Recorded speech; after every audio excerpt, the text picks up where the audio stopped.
Hello, everyone. This is Coach Mike Ronchetti, and I'm excited to have a fellow business owner from Indiana with me today.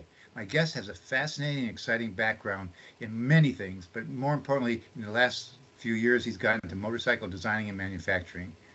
It's my pleasure to welcome Richard Worsham to the show today. Hello, Richard. Hey, Mike, thank you for inviting me to participate. Great. Well, I didn't mention that you're from Goshen, Indiana, which is an area in the north central area. And I guess that's you get to describe why you got there. In fact, let's just start with some introducing yourself and telling us a bit about your personal story, where you're born at, where you're living now, about your family, hobbies, and even a funny story or two if you want to share something about how you got into this world.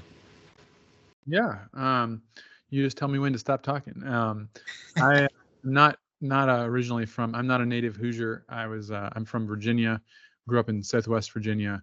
The son of an architect and a architectural historian, and had a little bit different upbringing. Homeschooled, kind of a little bit countercultural, I guess, by today's standards. Um, and have always had a strong interest in history based on that. Those, I think, a lot of my parents' interests wore off on me. But as a child, I was exposed a lot to drawing and design from an early age, and found myself, of course, drawing buildings like I saw my father doing, but also pursued my own interests in drawing, which were car designs. And I actually did have I always kind of dreamed of having an automotive company. I thought it would be really fun. But then went off to college and studied literature at a very small liberal arts school. Kind of a, I mean, the theme with my education is that it was very different from what I ended up doing, but even so, it has had a massive impact on the way I do things.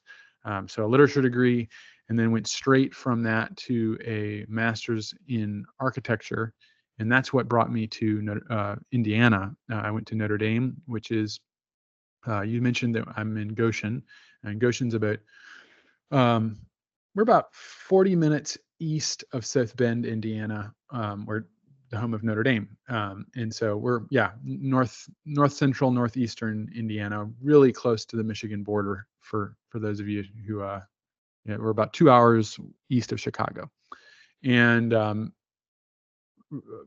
pursued that education there. And really, I went to study architectural theory more so than design, but of course immediately found myself embedded in the design studio. And through that time, I guess I should mention that I had purchased a vintage two-stroke moped, so the old 1970s type pedal mopeds. And little not knowing anything about northern Indiana, I thought that was going to be my only means of transportation year round. Of course, come the winter, I quickly realized that lake effect off of Lake Michigan does not. Snow is a big thing here, and winter weather. But I made a lot of friends in the area who also rode these old vintage bikes, and especially a guy who ran a vintage moped repair shop. And not only did I enjoy every Wednesday we would hang out and fix our bikes and talk and hang out, and ride them. But then over the summers, instead of getting an architectural internship like some would do, I started working with him, doing just simple repair work, kind of learning a little bit about that from him, and then also we started doing customizing these bikes, both for just builds we were making, and then also for customers. He had a kind of some very wealthy patrons in Chicago and around the country, and so we would build these. It's kind of funny to say now, but customized custom mopeds. And this is kind of around the era when there was a kind of a new scene in custom motorcycles. So a lot of people, when they think custom motorcycles, they think choppers or some kind of big Harley, and there was a new trend in customization of all kinds of European designs and more kind of different things that really caught our eye. And it was through doing that we got tired of working on other people's designs and decided to build one for ourselves from scratch. interestingly, we did decide to um, make a production run. It wasn't going to be just one. We didn't actually end up doing that, but we did want to make maybe half a dozen of them, so that we would have a chance to kind of work through the kinks.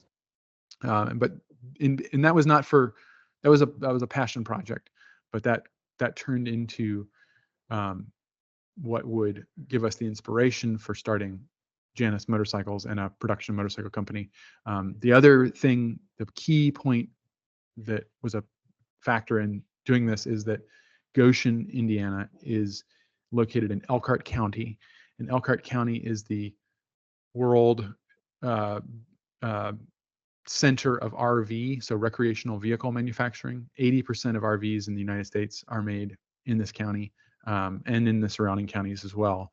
But what that means is that there is a it's a powerhouse of different kinds of manufacturing. Not only RVs, but we also have different suppliers to the automotive industry as well. But the RV industry is really having that network of big and small shops. You can literally have anything made, if you have the wherewithal and the will to do it. And so that we didn't choose that. It was just happened to be where we were. But I know it would not have been possible with it being where we are in this area.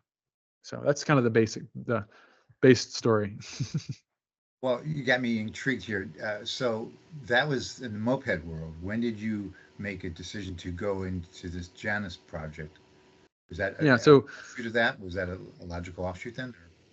yeah. So that first bike that I mentioned, that we built, that was a moped. However, as soon as we decided to start that inspired us to start a company, and the company immediately we knew that we made the decision that it was going to be a motorcycle. However, we took our appreciation for these small displacement, so small and 50cc lightweight machines, to that motorcycle. So the first bike that we launched was um, really just completely different from anything else, because it was a motorcycle, but it was 50cc. So about 10 horsepower, could do about 55 miles an hour. And since then we've launched bigger bikes, bigger. We're still in this very strange and different category of smaller displacement bikes. But that the, it all started with those vintage mopeds. But Janus from the beginning has been a motorcycle company, um, and by that I mean it has a transmission, no pedals, and it requires a motorcycle endorsement or license to operate. That was what I was curious about as far as the regulatory side of things too. Then, so is your original mentor involved in your life these days, or is he with us in the world? Or Yes, yeah. He's since left the company, but he actually has another brand that's making aftermarket parts for these, and he's fantastic. involved in the van uh, conversion business. But yeah, we have gained a lot of not only employees but partners as well in the company, and it's really just been a, a wild ride, but a really fun one. So obviously, somewhere along the line, though, you had confidence in your decision to walk away from your formal education, and it was this newfound love of design as well as I call it community that you discovered that was embracing your ideas. Is that true, or am I mistaken there? Yeah, yeah, no, I mean the community was and has turned into really what we do here at Janus. We've been able to grow that. Now we built over 1,600 bikes at this point, and we call everyone who's a owner a part of the family. And that's part of, before we started this recording, I was just mentioning that I host a live stream on Monday evenings, called the Ramble Stream, and that's a time where we get to hang out with our owners. We host an annual owners rally every year in Discovery Days, and we just had a meetup out in California where we try and get together with people. So it really is something that's, we maybe we'll touch back on this later in the conversation, but we sometimes joke that some custom shops are t-shirt companies that also make motorcycles. And we've always said we're a motorcycle company that also sells T-shirts, but maybe we've had it wrong all along. And I think we're maybe really a storytelling company that also makes motorcycles. And that's really what we try and do, is foster that community of people that are riding machines whose end purpose is just to write a better story of your life. Wow. I mean, yeah, you became very artful with that statement. I'll leave it at that. That's beautifully said. So the name Janus, just curious, where'd that come from?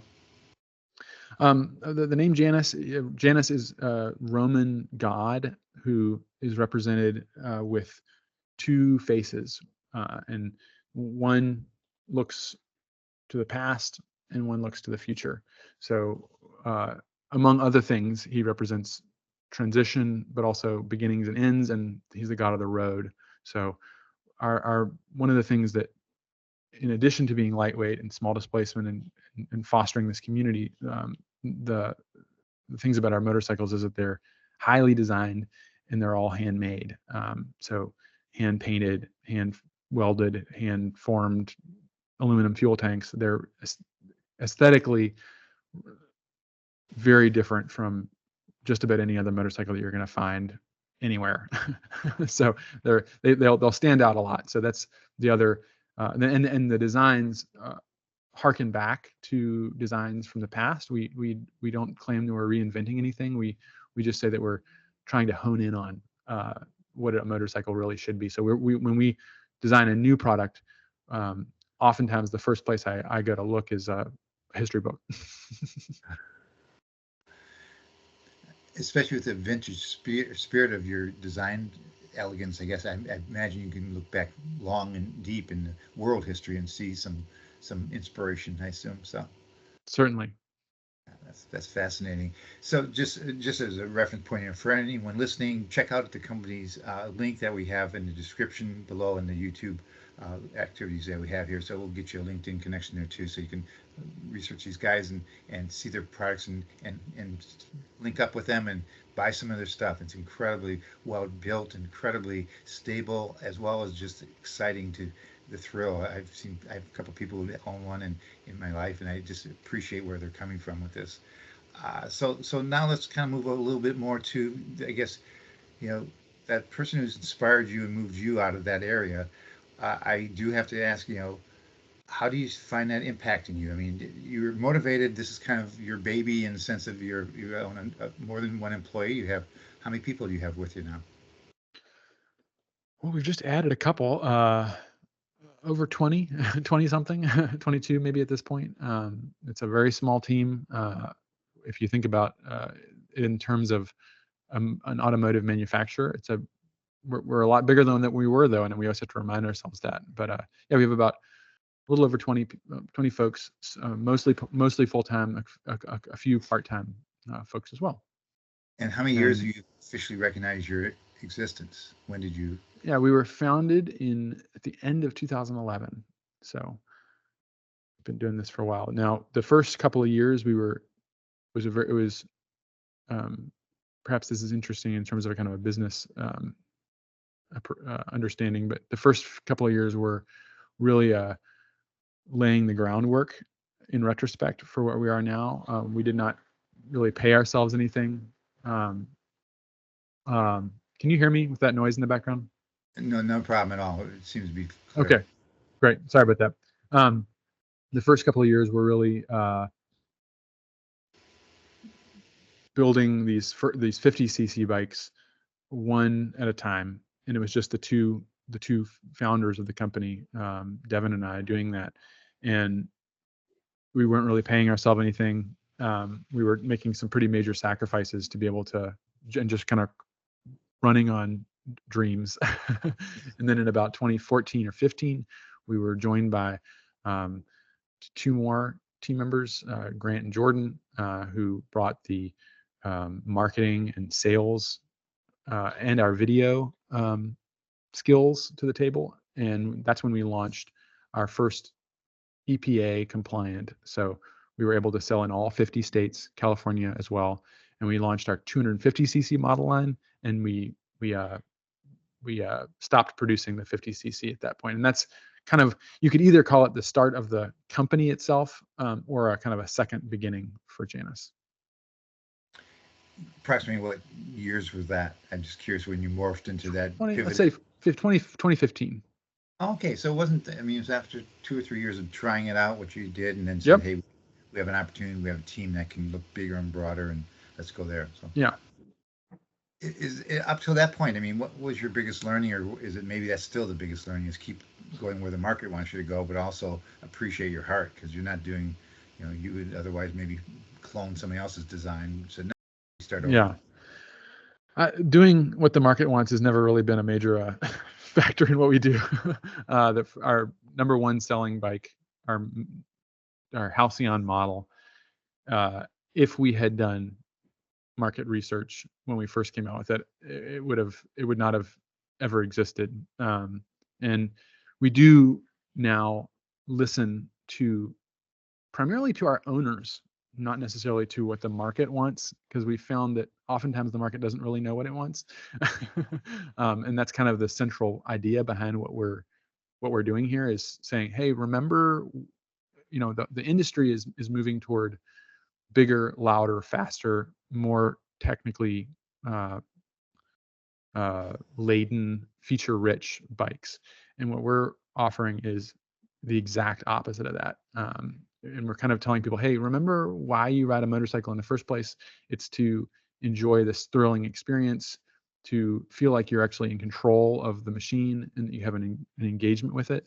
And the way you do that in our experience, in our opinion, is through a bike that you can actually manage, that you can repair yourself, that you can have a personal connection with, and that kind of, how do I say it? It gathers people's attention, and I don't mean that just in the sense of getting people's attention, but people are just drawn to them, and so yeah, we listen to our owners a lot in terms of like ways that we can improve the product, but not necessarily following what the market thinks it wants.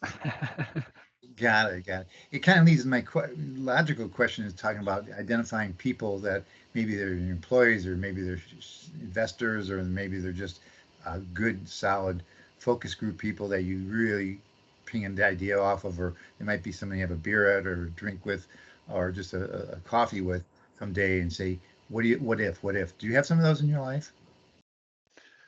Yes. Primarily it's our team here.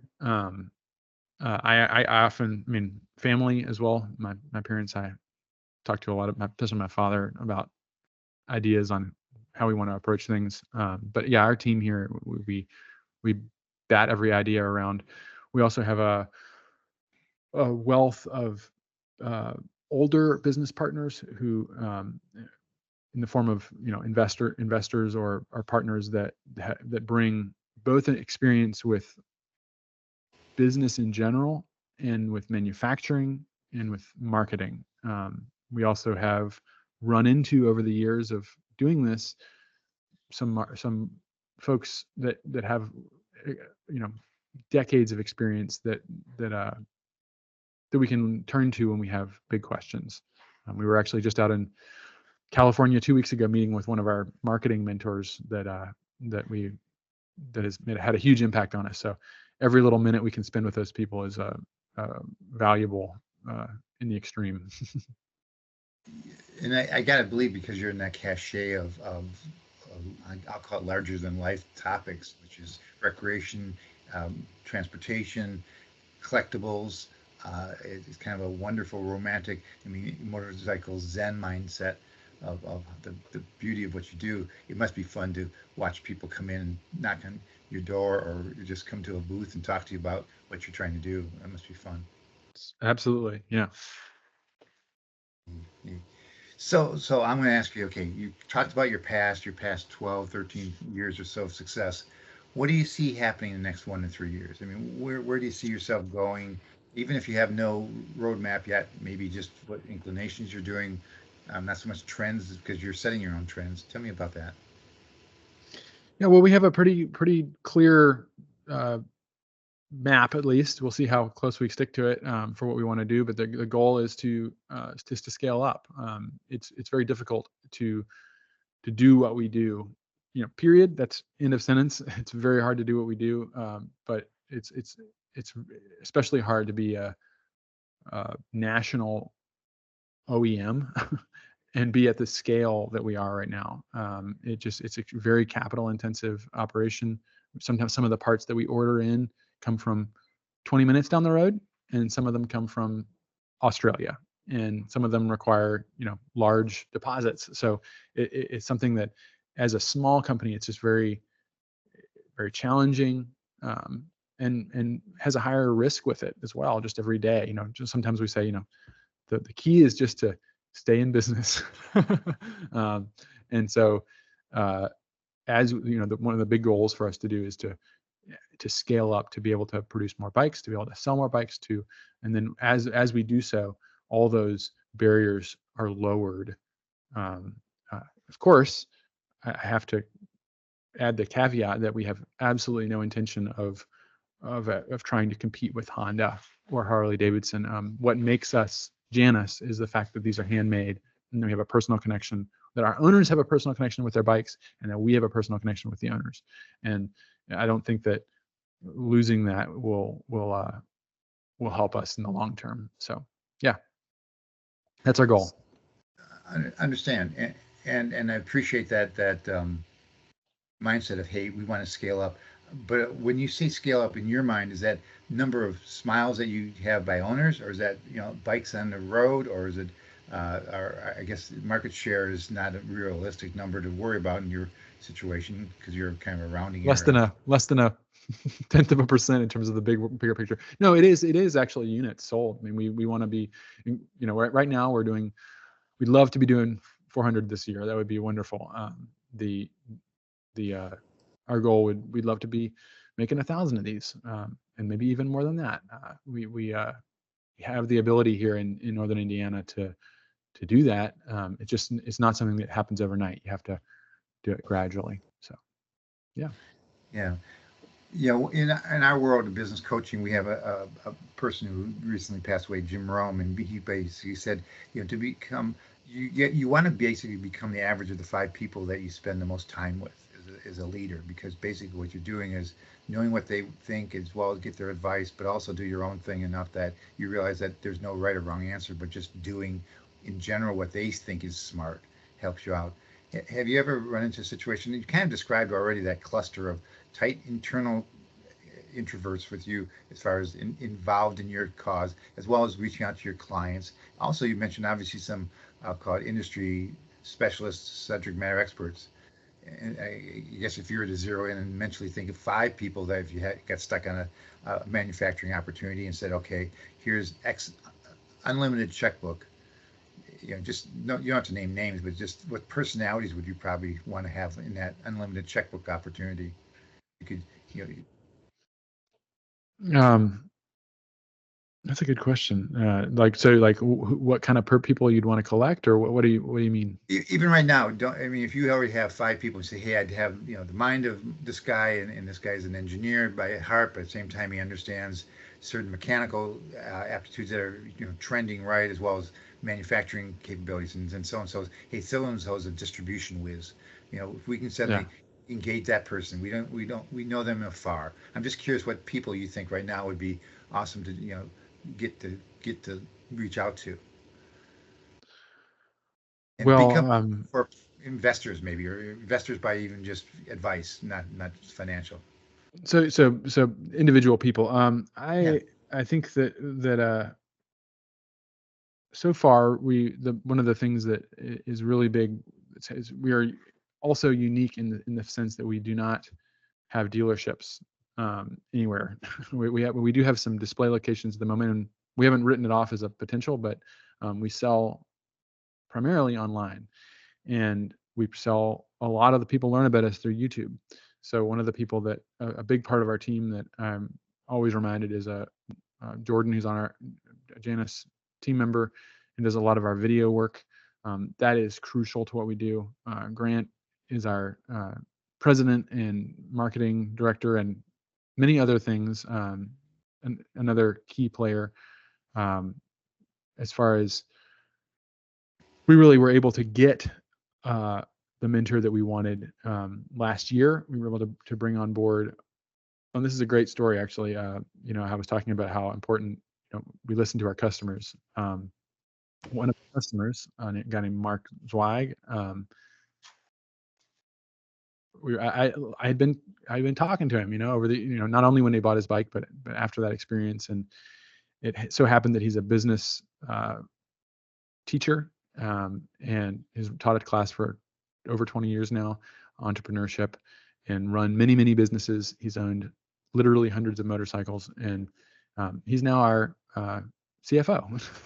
And so that was a real moment for us when we realized, hey, we don't internally have the skill sets. We have the ability to make great content. We have the ability to make videos, to build motorcycles, to hand pinstripe, all these different things that we need, but we do not have the business or financial acumen, or maybe just experience to be able to make the right call among the decisions that you possibly have. So that would be he'd be a great example. So yeah, leave it at that.